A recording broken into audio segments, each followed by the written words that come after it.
Big TV భక్తి సమాచారం WhatsApp ఛానల్లో జాయిన్ అవ్వండి. అన్ని విశేషాలు ఎప్పటికప్పుడు తెలుసుకోండి.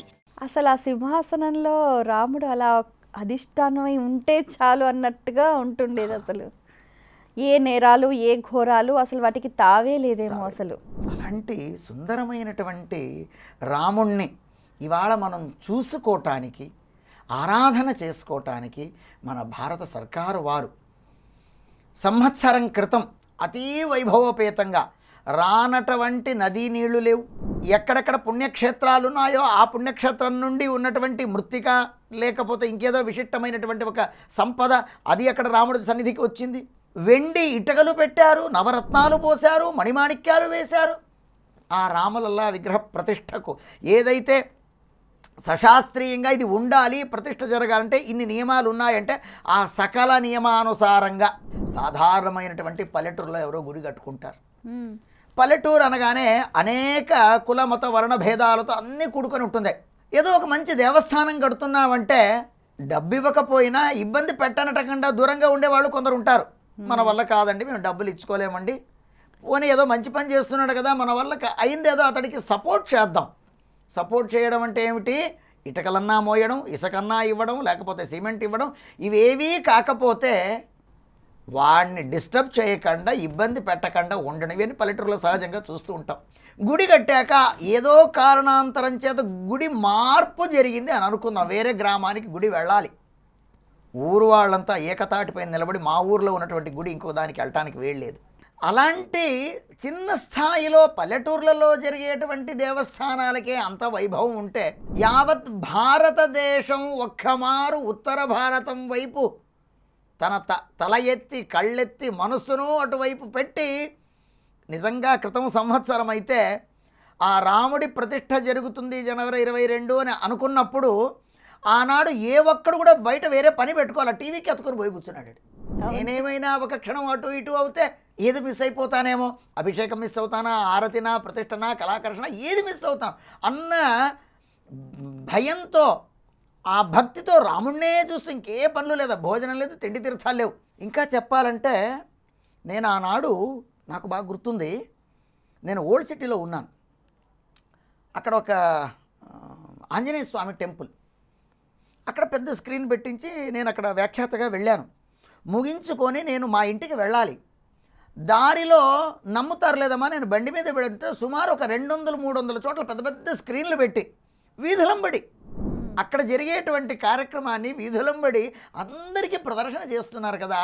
అంటే ఎవరో ఏదో పని మీద ఒకవేళ వచ్చి ఉన్నా, భక్తిభావంతో భజన చేస్తున్నా, ఆ మందిరాల దగ్గరనో ఇంకో 4 కూడళ్ళు మధ్యలోనో జనసంచారం ఎక్కువ ఉన్న చోట టీవీలు కూడా పెట్టించి జనానికి చూపించారు అయోధ్య రాముడి యొక్క ప్రతిష్టను.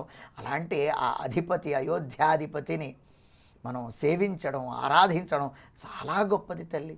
అయోధ్య రామ మందిరంలో రామ్ లల్లాకు ప్రతినిత్యం ఎలాంటి కార్యక్రమాలు నిర్వహిస్తూ ఉంటారు? ఇవి ఆగమోక్తమైనటువంటి కొన్ని ఆచారాలలో మన దక్షిణ దేశంలో ఉన్నటువంటి కొన్ని ఆచార సంప్రదాయాలు, ఉత్తర భారతదేశంలో ఉన్నటువంటి కొన్ని ఆచార సంప్రదాయాలు. ఇక్కడ మనకు త్రిమత ఆచార్యులు ఉన్నారు. మధ్వాచార్యుల వారనో, లేక శంకరాచార్యుల వారనో, లేక రామానుజాచార్యులను, ఇలాగ త్రిమతస్థ ఆచార్యుల వారు వారి వారి సంప్రదాయాలు వారికి ఉన్నప్పటికీ ఉత్తర భారతంలో వెళ్ళాక అక్కడ ఉన్నటువంటి దేశకాలానుసారంగా ఆ భగవంతుడికి జరగాల్సినటువంటి అంటే సుప్రభాత సేవ దగ్గర నుండి ఇవాళ మనకు జగత్ ప్రసిద్ధిగాంచినటువంటి ఒక శ్లోకం, కౌసల్యా సుప్రజారామ పూర్వా సంధ్యా ప్రవర్తతే ఉత్తిష్ట నరశార్దూల కర్తవ్యం దైవమాన్నికం. ఇది శ్రీమద్ వాల్మీకి రామాయణంలో రాముడి గురించి చెప్పినటువంటి మాట. శ్రీ విశ్వామిత్రుల వారు చెబుతారు ఈ మాట. అంటే రాముడికి సుప్రభాతంతో మొదలుకొని రాత్రి పవళింపు సేవ దాకా జరగాల్సినటువంటి సకల షోడశోపచార పూజలు ఒక చిన్న బాలకుడికి, మన ప్రాంతంలో కృష్ణుణ్ణి మనం అలా చూస్తాం బాలగోపాల అని, అంతే అల్లారు ముద్దుగా యశోదమ్మ ఏ విధంగా అయితే లాలించి పాలించిందో అలాగా కృష్ణుణ్ణి చూస్తాం. కానీ ఇవాళ మనకు ఉత్తర భారతంలో రాముణ్ణి కూడా మనం అలా చూస్తున్నాం. అలాంటి రాముడు ఏదో సరదాగా ఒక చిన్న మాట ఏంటంటే, రాముడి నిజ జీవితంలో రామాయణంలో చెప్పేటువంటి కొన్ని ప్రసంగాల్లో ఒక మారు రాముడు భోజనం చేయకుండా మారు చేస్తూ ఏడుస్తూ కూర్చున్నట్ట. ఆవిడ కౌసల్య అన్నది, రామా భోజనం చేయరా, ఎందుకురా ఏడుస్తున్నావు, రా ఏడవద్దు అని ఎంత బుజ్జగిస్తూ ఉన్నా అయోధ్యాధిపతి దశరథుడి పట్టపురాణి, ఆవిడకి దేనికి కొదవలేదు. ఇంటి నిండా పరిచారకులు ఉన్నా కూడా ఆ బిడ్డకు ఒక తల్లి ఏ విధంగా అలారుముద్దుగా గోరుముద్దలు పెట్టాలో అలాగ బంగారుమయమైనటువంటి పాత్రలో నెయ్యి వేసి గోరుముద్దలు పెడుతుంటే రాము తినట్లేదట. ఎందుకంటే మనము రాముడితో రామచంద్ర అని అంటాం. ఈ చంద్రుడికి పైన ఉన్న చంద్రుడు కనిపించాట, నాకు ఆ చంద్రుడు కావాలి అని. మనకు చిన్నతనంలో ఒక చిన్న ఈ పద్యాలు లాంటివి, రైమ్స్ లాంటివి కొన్ని చెప్పేవాళ్ళు. చందమామ రావే జాబిల్లి రావే అని. ఎన్నిసార్లు పిలిచామో ఒకసారైనా మనకు వచ్చాడో లేదో మనకైతే తెలియదు, ఎప్పుడూ రాలా. కానీ మనము పిలిస్తే కాదు, అక్కడ పిలుస్తున్నాడు వాడు రామచంద్రుడు. ఏ చంద్రుడిని పిలుస్తున్నాడు? పైన ఉన్న చంద్రుడిని పిలుస్తున్నాడు. పిలిచేవాడు రామచంద్రుడు, పైన ఉన్నవాడు చంద్రుడు. ఆయన ఇంకా సగమే. ఈయన రామ ప్లస్ చంద్ర. పోనీ చంద్రుడు వస్తాడా? చంద్రుడు రాడు, దిగిరాడు. మరి ఏమిటి? ఈయన ఆ మారం అయితే వదలట్లేదు, ఏడుపు అయితే ఆపట్లేదు, భోజనం అయితే చెయ్యట్లేదు. ఆ తల్లి ఏం చేసిందట, ఈ రాముడి కొరకు ఎలాగైనా రాముడికి చంద్రుని చూపించాలి, ఆ రాముడు అన్నం తినాలి అని చెప్పి అద్దం తెచ్చి చూపించిందట. అద్దంలో చంద్రుడిని చూడగా, ఓ చంద్రుడు దొరికాడు అని చెప్పి రాముడు సంతోషంగా భోజనం చేశాడట. ఇలాంటి అంటే రాముడి బాల్యం ఎలాగుంటుంది అంటే అలాంటి బాలరాముడిని ఇవాళ మనం చూస్తున్నాం.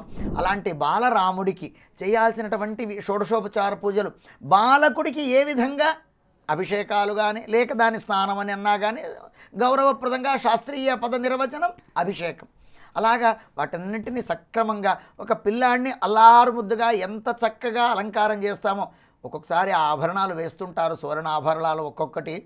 ఒక్కొక్క రాజమహారాజులు, కొందరు దేశాధిపతులు, నేపాల్ నుండి కొన్ని వచ్చినటువంటి ఆభరణాలు అవన్నీ చూస్తుంటే ఎంత భక్తి శ్రద్ధలతో దేశాద్యంతం ప్రజలల్లా మన రాముణ్ణి సేవిస్తున్నారు. ఇలాంటి రాముణ్ణి చూచే సౌభాగ్యం మనకు కళ్ళారా ప్రత్యక్షంగా వీక్షించేటువంటి సౌభాగ్యం మనకు ఎప్పుడొస్తుందో అని ఒక్కసారి మనసులో అనిపిస్తూ ఉంటుంది అప్పుడప్పుడు. ఈ రాముణ్ణి చింతించటానికి ఆ రామనామ పదమే చాలు. జై శ్రీరామ్ అన్నటువంటి ఒక నినాదం ఉన్నదే. ఈ జై శ్రీరామ్ అన్నటువంటి నినాదం మనలో ఎక్కడ లేని ఒక చైతన్యాన్ని నింపుతుంది, ఎక్కడ లేని ఒక బలాన్ని నింపుతుంది. ఎనర్జెటిక్. ఒక్కసారి వేల సంఖ్యలో జనం అంతా గుమిగూడి జై శ్రీరామ్ అని అంటే ఆ భావన, అంతఃసత్వం ఎక్కడ లేని బలం పుంజుకొని వస్తుంది. ఆ రాముడి నామమే అంత గొప్పది తల్లి. For more videos like this, subscribe Big TV channel.